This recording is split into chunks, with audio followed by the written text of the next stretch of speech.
In the world of tabletop RPGs, again and again you see people discussing problem players and problem GMs. But what really is problem behavior when playing these games?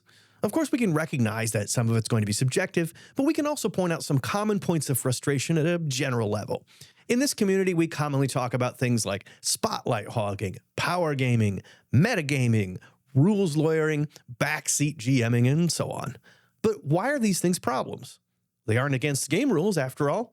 With these types of behaviors, nobody's actually cheating. Sure, some of you might consider metagaming to be a form of cheating, but metagamers generally don't break any actual rules. And speaking of rules as written, why is that even a common phrase? We hardly ever use that phrase to qualify our conversations about rulings in other games, like TCGs or board games. So why is that distinction meaningful here? And that question is, what really is a tabletop role-playing game? Is it these books and the rules in them? Or is it these dice? Is it even that section in just about every core rulebook that attempts to explain what role-playing is? Well, no one of these answers is quite right. Obviously, there are systems that don't use dice, and it's very common for rulebooks to tell you that the rules are just guidelines and they can be adapted to fit a given group's playstyle, which is part of why we distinguish rules as written, or RAW.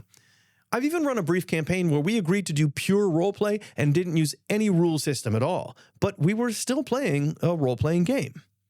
And those sections in the books for new players that describe how RPGs work are almost entirely about basic mechanics. They're only part of the answer, and only for the particular game they're describing. But no one of those sections is about what defines roleplay gaming itself. Sometimes people like to say that RPGs are just the game of cops and robbers, a make-believe experience for grown-ups, but with a coherent system to resolve conflict. Remember when you were a kid, pretending with your friends, and you got into arguments about whether or not you really had an impenetrable shield, or whether they somehow had an impenetrable shield-piercing nuclear missile?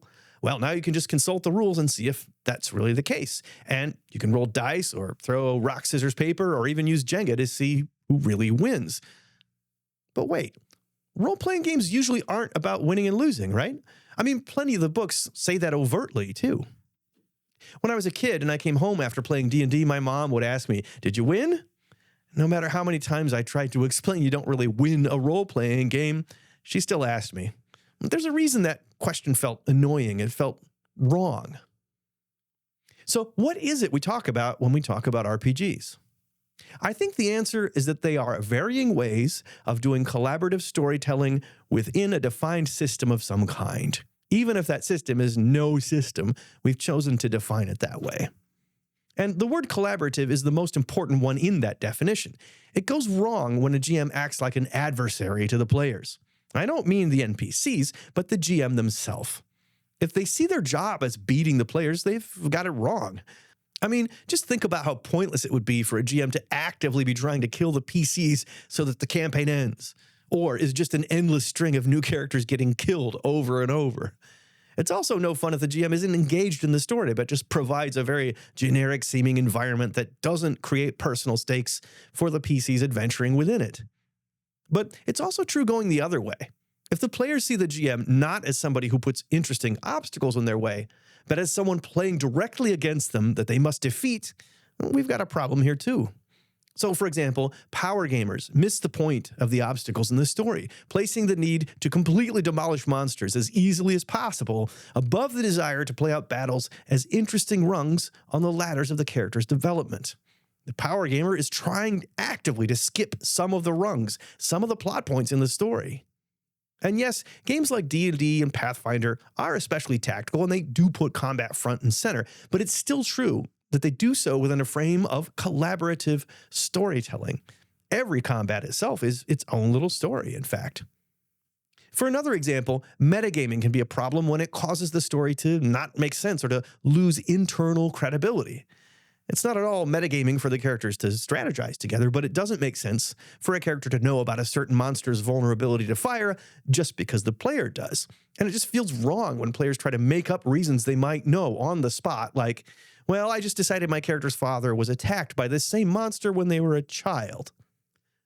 Why are they just now making up this plot point? In fiction, we would call something like that a deus ex machina, something that just swoops in to intervene in the story and save or help the characters in a way that doesn't feel satisfyingly right. And this brings us to what I think is a very common misconception about these games: the distinction between story credibility and world realism. In a nutshell, the realism argument itself and why it isn't really a goal of most RPGs and it doesn't make them better. Some really crunchy systems do attempt to be more realistic, but even those systems aren't trying to be just as realistic as possible. They just want to have the realism needle set a little further down that gauge. But ultimately, rules in any of these games are abstractions of reality, not mirrors of the physical world. Yet you'll often have a player in a game like D&D try to make the realism argument. My character should be able to do this or that because it's more realistic, or this shouldn't work this way in game rules because it's not realistic. Yet I've never heard, say, a 5e player complain about how unrealistic it is for a character to be thrashed within an inch of their life, fall in combat, get back up, fall again, and then after a good night's sleep, they're just fine. No deep bleeding wounds that need to be patched or stitched, no concern about infection, which is how most medieval warriors died if they didn't die directly in combat. And that black eye just goes away, all from one good night's sleep. That kind of realism actually isn't the point of the game at all. Story credibility is, though, and story credibility does matter.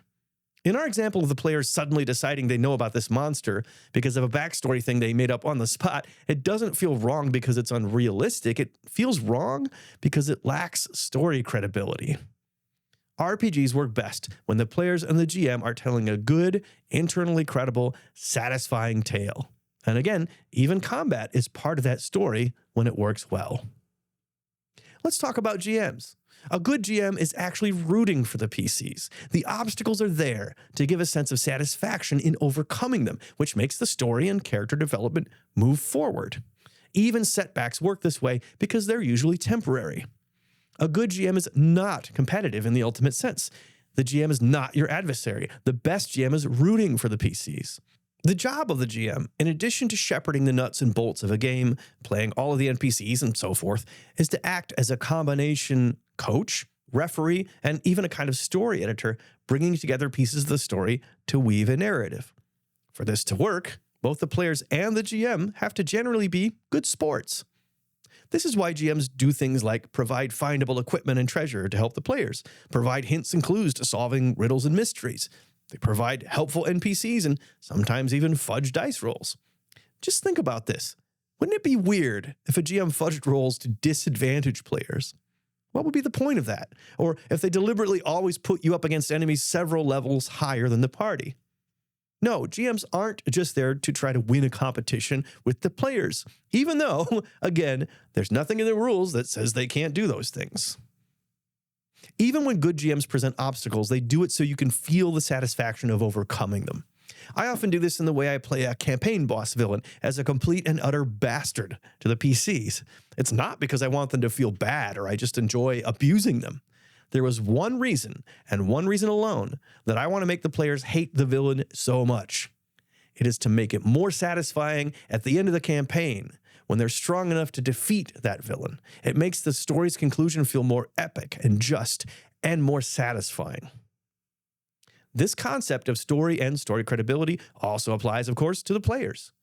For example, when player characters unnecessarily cause trouble in town because they decided it would be funny to mess with the local lord, well, now, if I'm the GM and I want to provide a satisfying environment with real consequences, I have to have the players get in trouble with the law. But I'm rooting for them. I don't want this setback for them. And it's either that or just let them get away with it, which is to say, just remove obstacles and let them get what they want. And that doesn't feel like good collaborative storytelling either. Basically, it's hard when the players are setting themselves up to fail. And if I'm going to protect story credibility, I have to be the one to show that failure coming about. And that's no fun for me. I had a conversation with a friend recently, and we got on the topic of D&D alignments and what happens when players play against the ones they chose for their character. He said, but doesn't the game allow for this? A character's alignment can change and they can become evil. And that's the thing. The argument I'm making for why this can be frustrating isn't really about the rules. It's about the story credibility. Often when a PC goes evil and wants to murder the party, they're doing it just as a Leroy Jenkins kind of gesture. And no one else agreed to it, and that can ruin the fun and ruin the game. Now, you absolutely can have a PC intentionally play a character who goes bad and whom the other PCs must subdue or save or eliminate or whatever. But for that to happen and have it be fun for everybody, we need some things for story credibility to be protected. That player, for example, has to be ready to lose that character, and the other players must agree to this movement in the story. Maybe that player is eventually redeemed, or maybe they're not. But if there is story credibility and everyone, the GM and all the players, is in on it together and thinks it's fun, this can all be good. And really, the same is true with the society in the game world. If the mayor of the town is murdering babies, well, okay, let's try to overturn the system. Now we've got a cool story. I'm not saying it's always bad to be an outlaw, but it's about the reasons why and how they affect all the players. Even if everybody wants to play a Black Company style game, that's all good. That can be a great story and have great credibility as long as everybody is on board with it. But when it's just one player deciding to go off the rails in whatever way, even though it's not against the rules, it just kind of sucks for everybody. And that player's putting the GM in the very unfun position, again, of having to choose which kind of bad GM to be now. The GM either lets them get away with it, thus undermining the credibility of the story, or they have the consequences come about, and now they have to work in an uncomfortably adversarial way to the player and perhaps the whole party. And you know, even one instance of that can make for a good story. The character can grow and learn from the experience. It's only a problem if they don't. So it all has to do with how that player regards the game and how much they respect keeping it fun for everybody. That's what matters. Another way this can come about is with comedy at the table. Funny things are certainly going to happen in RPGs. Sometimes they happen a lot, and it's great. But when a player is constantly taking the piss out of what the GM is trying to set up, or insulting NPCs who are being nice to them just because the player thought they had some really great punchlines they had to get out there, that can be a drag for everybody. How does the game world respond to this? What are the consequences? Are you forcing a bad scenario on your group just for a couple of good punchlines? Of course, I've been simplifying a bit to make a point, and as I've said, it's perfectly fine to play an anti-hero or even a party of quarreling villains. It's even possible to play a comedy-themed game in which the PCs are thoroughly evil and hilarious hijinks ensue. But if you're doing things like that, the whole group should agree to it as the theme. It should work within the story you're all trying to tell. That's different than just derailing a game you're in because you had a rogue idea. Not the class rogue.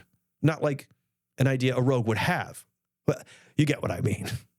What are your thoughts on this? Have you had a problem GM or problem players, and do you think these things were the root issues or something else?